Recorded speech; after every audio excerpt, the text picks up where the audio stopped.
And that should be the intro. I was literally waiting on you to.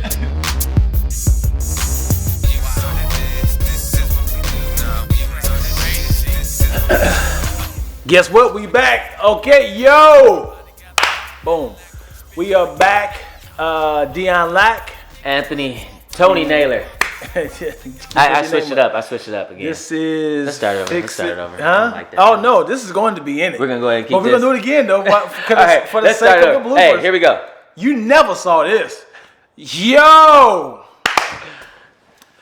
We are back once again. This is Dion Lack and I'm Tony. And this is FIXIT-N-Post. All right. Question. Yeah. What's up? So I want to ask you. Okay. Why do you? Because you do a lot of film work, Dion, filmmaker, DP. Definitely, you put a lot of projects together for a lot of clients. But why don't I see more photography from you? Because you know the camera, you know the cameras. Why don't you? What's up with the photos? You just gonna ask him like that? I'm just gonna ask him. You just gonna put me on blast like that? I want to know from all the creators. Yeah. Good question. You know? Good question. So, I know photography is an art. I know it's this is someone's livelihood for the most part, career changing. I know how important it is. I know that it is nature. You can do fancy fun things, do a lot of stuff, fixing it in post, if you will.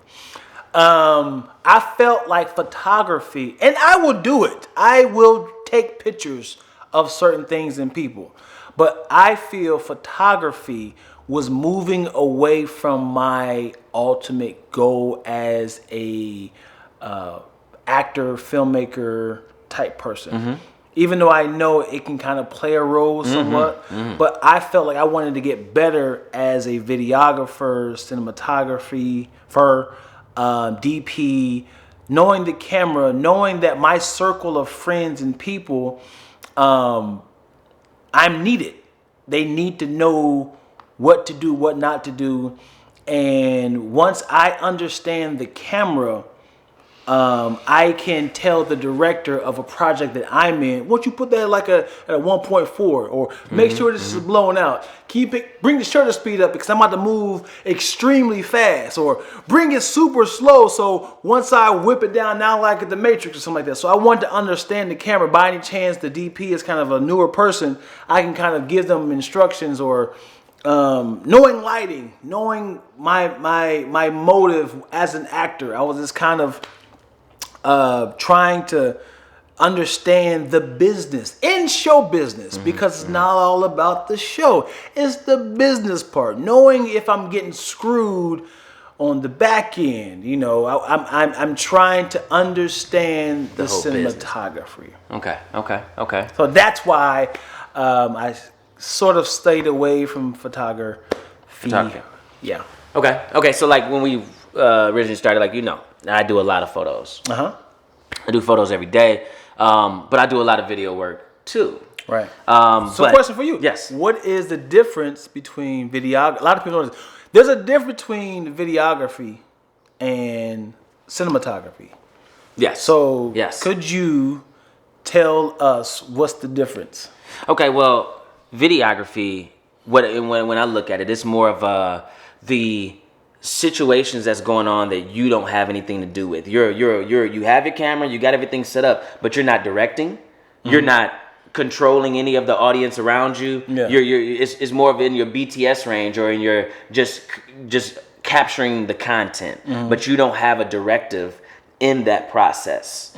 So cinematography is going to be your people that's more in charge of the camera. It's going to be more of a framed set situation. You're going to be in control of the look, the lighting, the aesthetics. So once you start getting more into the filming portion where you actually have more responsible parties that's involved in creating an end result, then you cross into your cinematography. So you, of course, in all the filmmaking that you're doing, that's cinematography. But if you're going to cover something at church or, unless you're doing because you cross right back into cinematography at church because you go into filming pieces for the different plays and different things that we do. Yeah. But if we're just shooting PT on stage, Right. and just catching him going in it, we're being a videographer in that moment. So it totally depends on what you're shooting, and if you have something that's more of a controlled environment versus just your running gun, right?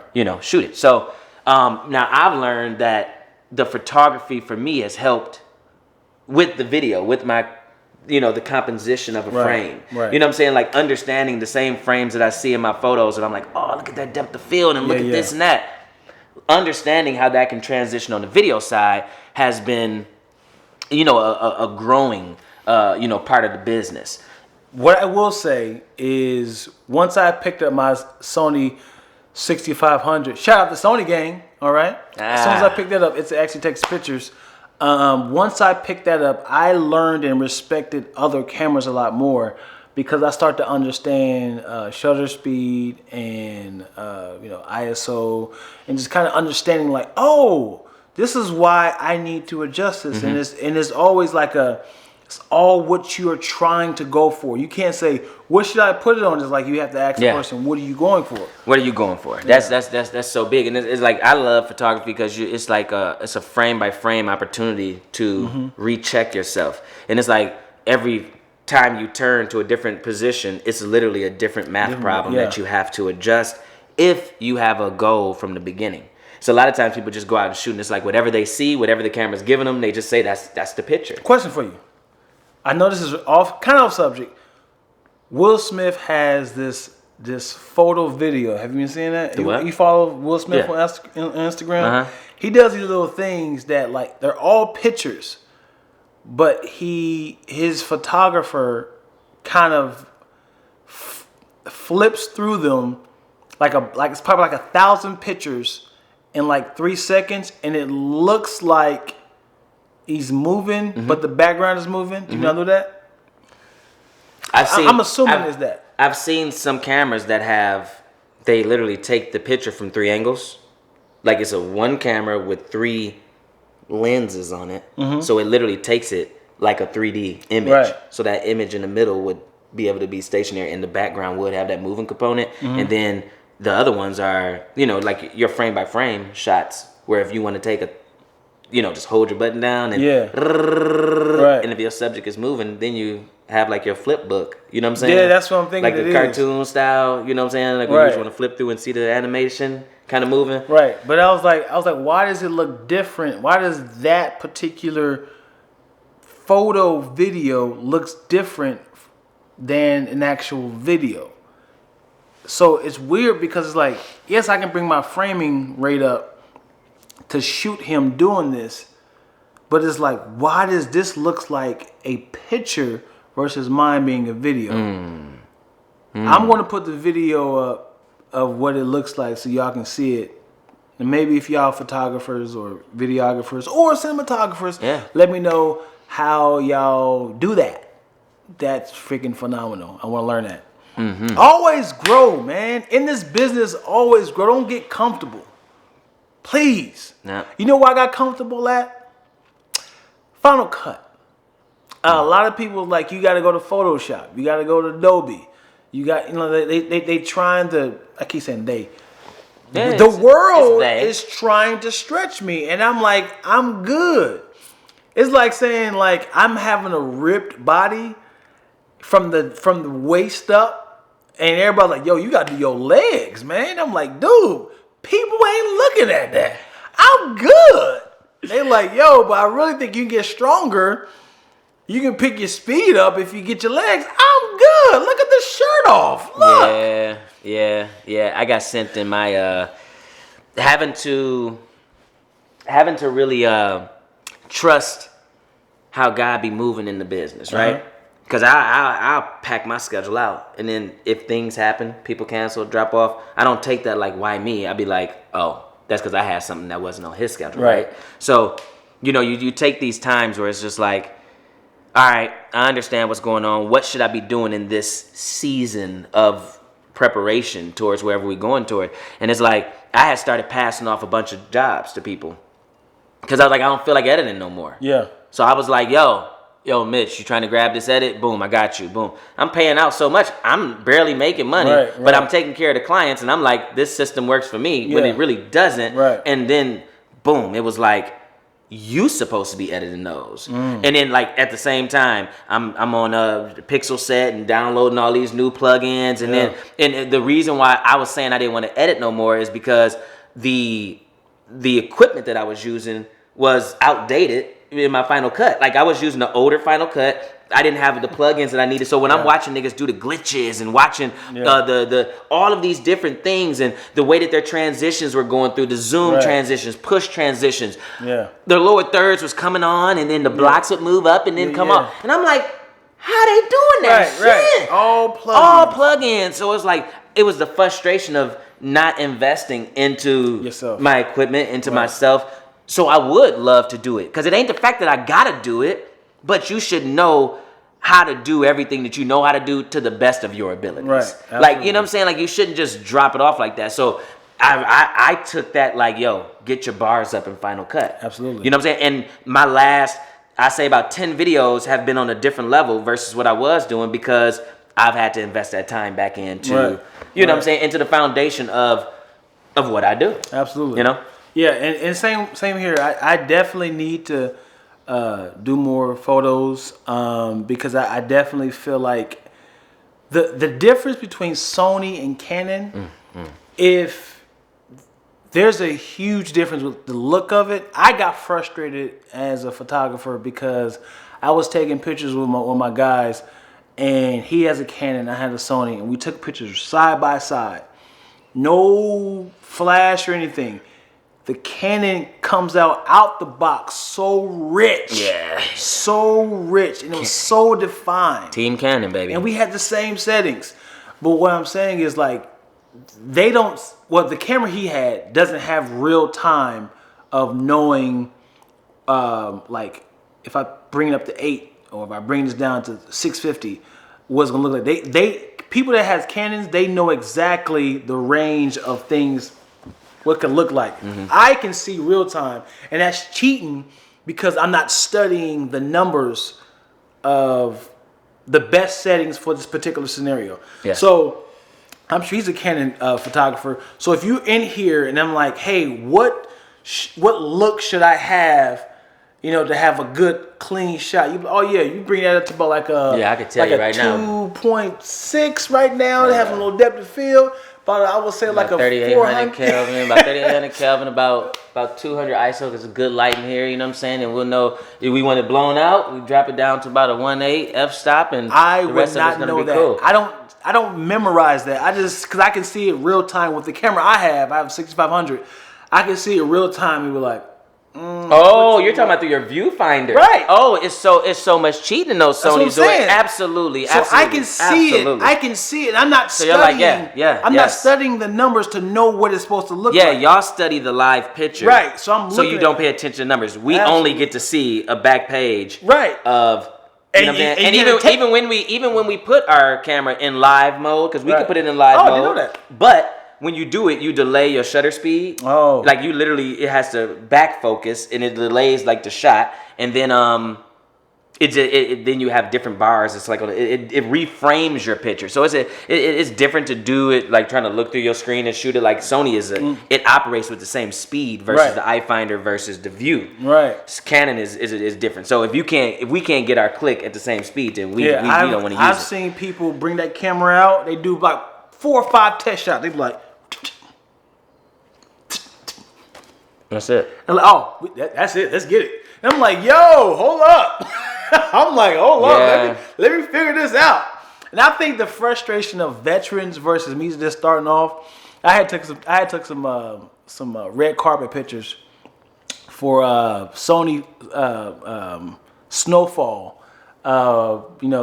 Rest in peace to John Singleton. And when I say I was with some juggernauts, I'm talking about the Getty Image and like Hollywood Unlocked and Jasmine Brand, all these heavyweight photographers just going away. They had like 5 or 6 cameras. He's so overrated, man. they talking about they had it like a Batman belt. Like, Getty's returning images so blurry. They don't care no more. They just. Hey man, but yeah, it's intimidating. It was very It's intimidating. And when I say I came out there with my and Sony with the little with your flash, you put your flash on top. Yeah, I had the. You did have a real flash. I thought you had that Sony flash. No. That boy like this big. You like 1 second. No, I had the big boy on top. But yeah, I definitely felt intimidated. They kept looking at me like, you using the 6500? Okay. But only thing I can say was like, yeah, it's mirrorless. It's mirrorless. Yeah, they was like, I don't give up. Don't care. I don't care about that. I don't care. Yeah. And they started flexing on me like, today I got Snowfall. Tomorrow I got the ESPY Awards. Then I'm coming back Sunday for the I'm not telling you all that shit free. Grammys. You said for free? Oh man. Oh God. It's not getting paid for the red carpet shots. But yeah, so I definitely got frustrated in the earlier season. I got hired a lot in the beginning. Never posted any of those pictures.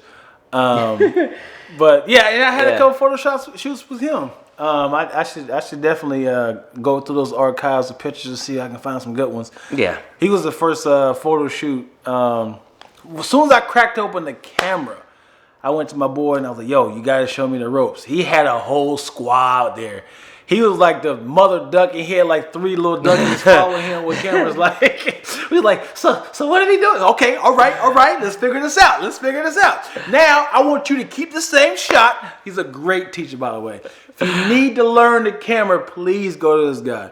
He was like, okay, so now blur the background out, but keep the color and keep me. What would you gonna do? We like, stop cheating. So we was like, okay, we figuring this out. Cause the thing is, I had a photo shoot the very next day. Yeah. Somebody hit me up and say, hey, you take pictures, right? I was like, absolutely. Yes. Lion, for sure. Yeah, we talked about that already. And yeah, we talked about it. Lion, for sure. She said, okay, cool. Saturday, are you available? I said, today is Thursday. So yeah. I think I'm good. And when you're self-conscious about your work, you give them that low rate. Oh, low. And a 1 hour session turns into 4 hours. Yeah, I was $75. Is that cool? That's cool. Wow, that's great. Yes, please. Yeah, for sure. 3 outfits. Okay, yeah, let's do that. I was like, cause I don't want them to be like, this was $300. Yeah. This? Yeah. Not to know that there's people charging so much more and giving so much less. Hell, look at Sears. They don't have a problem charging you. I can't believe Sears is still in business. And I know families. In Los Angeles. I know families. Like they know and they know me. They still go there. And they man, we just need to get some quick pictures. So we went to Sears and I look at them and I'm like, that's good. Yeah, good for you. Good for you. Oh wow. See, they got a new camera. Yeah. Shade. Yeah, I do feel a certain way that in Los Angeles, it is 1,000 photographers. 1,000. And you're still going to Sears and Olin Mills taking pictures. Oh my gosh. With their template. That background that they roll down. Yeah. That look like the 80s. That the neighbors has as well. You like, oh, y'all went to Sears too? Okay. We not original, huh? 1A background? Yeah. Yep. But yeah, man. Talk about some equipment. We talked about some of that. Yeah. That was pretty good. Stuff. Yeah, good stuff. That's a good photographer conversation. Yeah. We do this. I know we talk about other stuff, but we do this, you know? Yeah. So I don't know why my eye line was on the red recording versus the actual lens. Dude, I've been looking at the screen up top. Yeah, buddy. So that's why you think we cockeyed, you know? Yeah. I don't have a lot of white under the bottom of my, it's just looking up. So there it is. So that was a good episode. Fix It in Post. Yeah. I've been Dion Lack. You've been Dion. Like I am no longer. You stepped into somebody else for this episode. Like I've been Anthony Naylor. Yeah. It has been great. But I'm really Tony, guys. But I've been. This guy has 2 names. No, he has a what's it called? Damn, I can't get this joke out. Gosh, what is the word? We can't finish this until you come up with identity crisis. I thought you was gonna say alter ego. Because identity crisis seemed like an issue for yes. I don't think I have an issue. I'm Tony today, y'all. No, today I'm Anthony. So as in like Yeah, but that is it. Uh-huh. That's it. How do you feel about other ants? like Antonio, Anthony, and Antoine. Who is the real Ant? Anthony. That's a good question right there. Let's open it up. We're not gonna do a call to action. We're not doing a call to action on this. No. Let's hear this. This is going to be a soundbite, a clickbait. Who is the true Ant? Anthony, Antoine, or Antonio? Or Anthony. That would never happen. Hardaway. Because it's Anth. Oh. All right, guys. We back to Ant. Anthony, Antoine, Antonio. and Antonio. Or But the all of those- actual aunt. Like your aunt. But that's... You just said, or Aunt. your actual aunt, your aunt. Well, because I wasn't saying like the actual Aunt. insect. Because I thought about them. Right. Because I call aunt like Your Aunt auntie. Jan. Your auntie is your... So the thing is, that's another question. That's another question. Because it ain't Is spelled it that. aunt? Or aunt. I hate auntie. It's aunt, auntie, and auntie. Auntie. It's aunt. That's another sound bite. That's aunt. Here we go. Is it aunt, auntie, or auntie? Which one is it? In your family, is it aunt, auntie, aunt, or auntie? I know it sounds like I said this the same thing. You did. You said auntie. No, and I aunt. said auntie and auntie. Auntie, auntie, aunt, Aunt. aunt. Auntie, auntie, aunt, aunt. This sounds like a children's song. That's it. Auntie, aunt. Jinty, jaunty, jaunt. Filet, yeah. Help him up. Ooh, touch earth. Shout out to my guy Filet, man. Hey, funniest basketball commentary on IG. Yes. Period. Comment below with those trivial. Yeah, the questions? aunt, auntie, and Yeah. those. Comment below. And comment below who is the real Ant between Anthony, We know this one. Antonio, and Antoine. We know this one. All right. Yeah. This is Fix It in Post. Yes, sir. Filet.